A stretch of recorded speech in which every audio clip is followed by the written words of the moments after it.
और उसी ग्लोब पे जो लाइनें होती हैं उन लाइनों के बारे में पढ़ेंगे। इसमें जो ये जो लाइन होती है, इस लाइन को हम बोलते हैं इक्वेटर। इस लाइन को हम बोलते हैं इक्वेटर, या फिर हिंदी में इसे बोला जाता है विषुवत रेखा।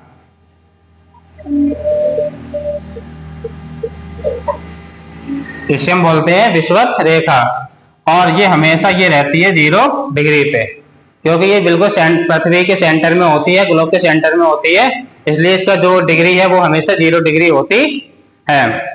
इसके जो ऊपरी साइड होती है इसे बोलते हैं हम नॉर्दर्न हेमिस्फीयर।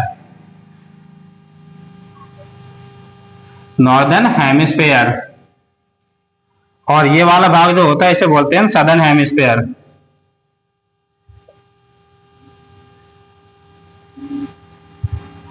या हिंदी में से बोलेंगे हम उत्तरी गोलार्ध,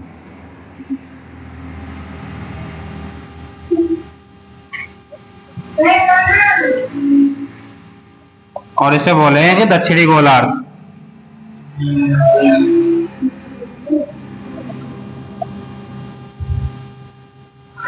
तो ये जो होती हैं इन्हीं के वर्टिकल या फिर इन्हीं के पैरेलल समानांतर एक लाइनें होती हैं, जो इस तरीके से लाइनें जो होती हैं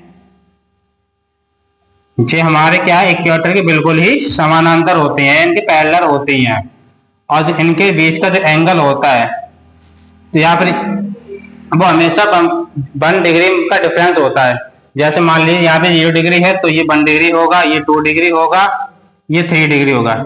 इसी तरीके से ये यहाँ पे जाता है 90 डिग्री तक, और सेम होता है सदर्न हेमिस्फीयर में, या फिर दक्षिणी गोलार्ध में भी क्या आता है 90 डिग्री तक आते हैं। और जो इनके जो पैरेलल लाइन होती है, इन्हीं पैरेलल लाइन को हम बोलते हैं लैटिट्यूड। जो ये वाले पैरेलल लाइन है इन लाइनों को हम बोलेंगे लैटिट्यूड। यहाँ पर ये मान लो जैसे हम लेटते हैं तो लेटी हुई लाइनों को ही पैरेलल लेटी हुई लाइनों को हम लैटिट्यूड बोल सकते हैं। तो इनकी जो संख्या होती है, ऐसे मान लीजिए यहाँ पे 0 से कहां तक आया 90 डिग्री, और सेम 90 डिग्री यहाँ पे आया, तो 90 ये हो गई और 90 ये हो गई, तो ये हो गई